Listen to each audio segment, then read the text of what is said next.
Aging is a decline in function.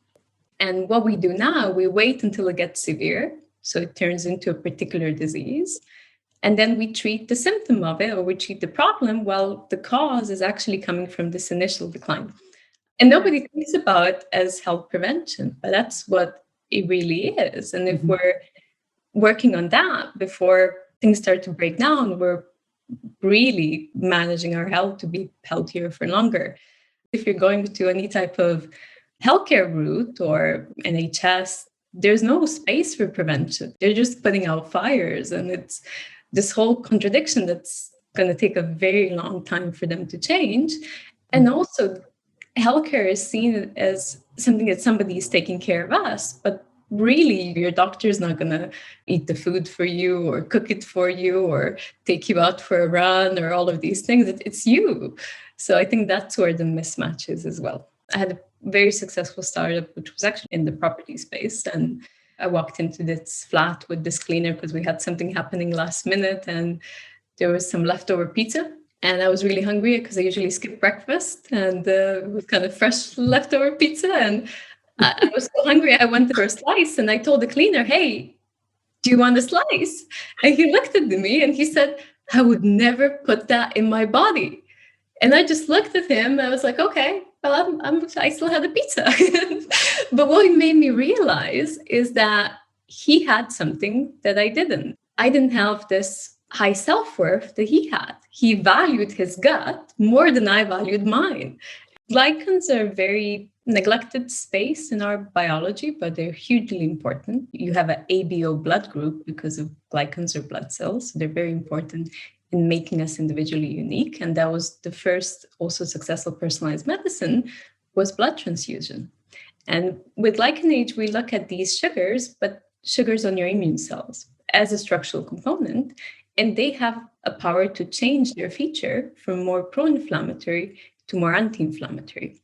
And then when we look at this with aging, it's really the accumulation of damage. Here, looking at overactivating the immune system for time. And then you have this low-grade systemic inflammation, which stays and increases with age.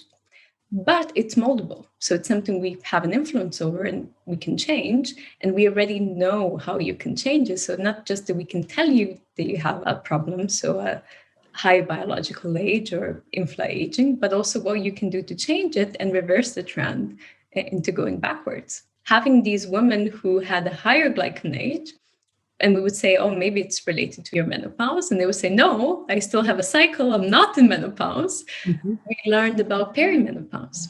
And we learned that perimenopause can last an average of 4 years before actual menopause. But it can sometimes last even 10, 15 years. So when women enter it in their early 40s, they really don't know and they don't get diagnosed for up to 7 years. And the symptoms of it are going from mental health, brain fog, to joint pains, to so many different things. They're so easily misattributed. So the majority of women just get prescribed an antidepressant.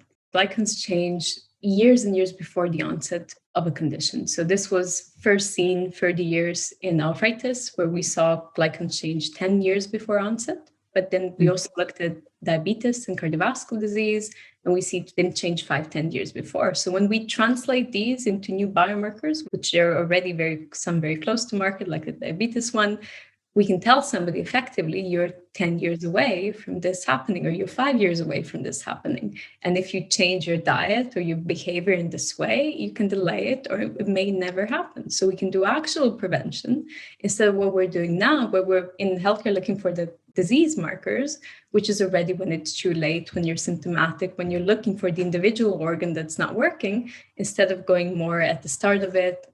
So we come from this research lab, which is the largest glycan research lab in the world. It's also the main analytical facility of the Human Glycan Project.